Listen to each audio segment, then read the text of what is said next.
Good day, everybody.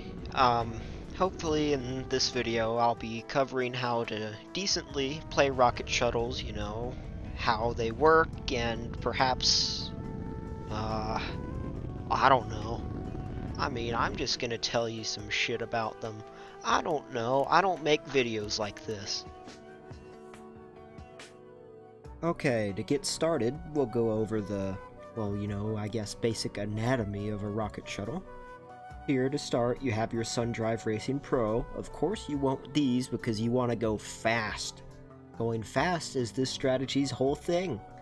And you have your Bastion, which you can change out for a Pavice if you want. You put those on to make yourself feel better. Your Light Reactor, that's always going to be there. Your RL-18s, can't forget those, or this wouldn't be a rocket shuttle without them. Your small DC locker, that's pretty important. It gives you at least one restore and, keeps all your thrusters in decent condition when you're in flank speed for the entire match. Your reinforced magazine to hold your, 200 flak rounds. No, I didn't mention the CIC already, but yeah, you need the CIC, of course. Your small reactor booster to keep the Bulwark Huntress running for some reason. Why do I even have those on here? We may never know. Okay, and now we will take a look at the command shuttle. Has your SunDrive just like the last time. Put you a little pinpoint on there. That'll help you maybe score like 1 or 2 extra hits. I don't know. The pinpoint's not really that necessary. I only added it recently. I've still had fairly good luck even without it. Your reactor again. 2 bellbirds for double super mega jamming. Hopefully. Your small DC locker, basic CIC, actively cooled amplifiers, and a small reactor booster. Not much to it. Now I'll speak for a moment about jamming. Jamming, it's not entirely necessary, perhaps. It's good to have. If you're really close to them, it's not going to make much of a difference, but if you're at like 3 kilometers, yeah, it can be pretty good. But, it'll help you get a couple of extra hits, and, I say too much. I really need to get better at doing these voiceovers. God, I said it again. This is 10 rockets from every shuttle at 2 kilometers with no jamming. Commander, they've opened fire.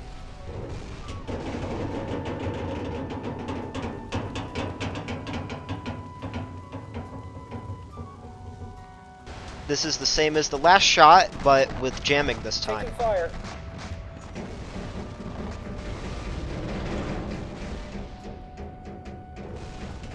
To be honest, I don't know if there was much of a difference since this was at such a close range, but to be honest, I couldn't be bothered to go into the, testing range and set all the formations up again and wait for them to fly over there, but, they're on the screen. The actions both look about the same from both shots.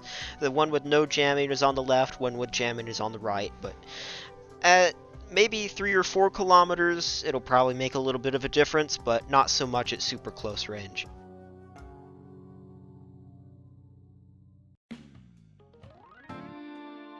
Now, in this section, I'll speak about something that's actually decently important, which is how to lay a good ambush with rocket shuttles and how to position yourself.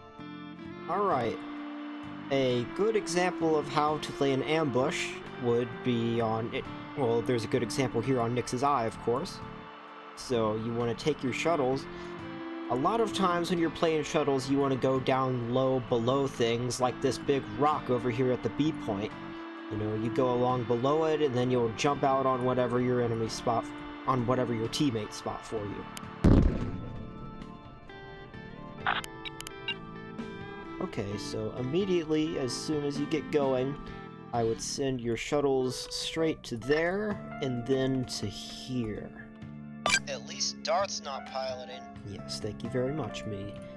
Yes? One other thing, always keep your formation on loose, and usually you want to be on flank, because your 2 little DC teams will be good enough to keep your engines from melting into whatever if you just are constantly on flank and as long as nothing else is damaged. Though if you do it for a really, really long time, you might end up burning out your maneuvering thrusters, which can be really annoying, but I don't know, use flank however you want. Okay. Once you're getting right up close to your ambush spot, you want to pick a good angle to jump out on them from. So, for example, right here, this little ridge right here, I'll turn the HUD off. You know, it's about 90 degrees. You can come straight up once you know something is there on the B point. And, you know, you wait for them to come about right here. Once they're there, you just jump out on top of them, and this... don't turn the HUD on. This is maybe about 2 kilometers from there, which is a good engagement distance. But you'll be in front of them, or possibly... well, yeah, you might be in front of them, which would be very bad for your rockets, because that's a very small profile to hit.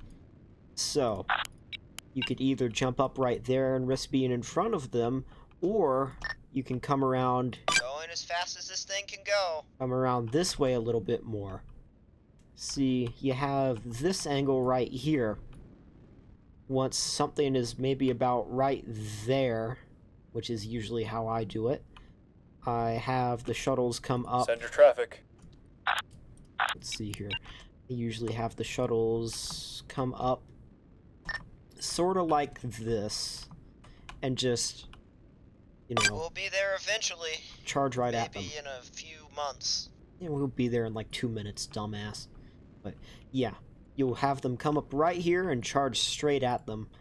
I mean, this strategy for this isn't that complicated. Just jump out on your enemy and give them a good ambush.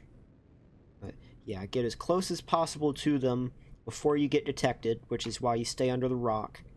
Wait for them to get spotted right here, or take your chances spotting yourself by going up over the ridge if you have no one spotting here.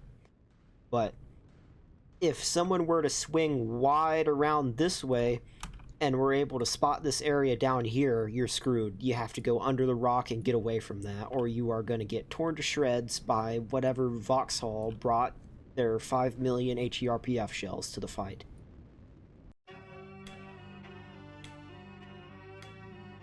Okay, I'll make this quick. I'll just give out the amount of rockets I think it usually takes to kill each class of ship.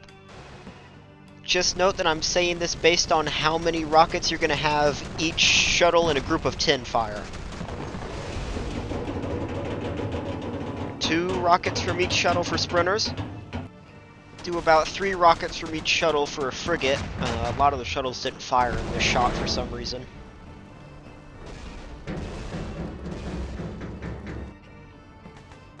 Five from each shuttle for a destroyer.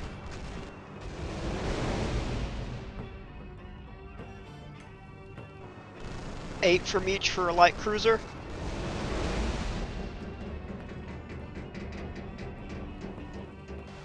$12 from each shuttle will be enough to mission kill a heavy cruiser.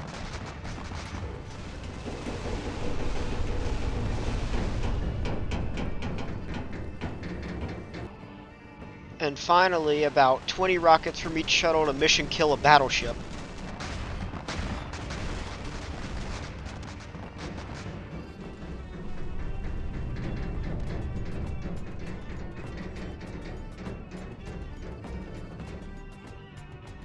Well, that should about do it for all the important stuff. I mean, if this video even really had anything of substance, I don't really think it did.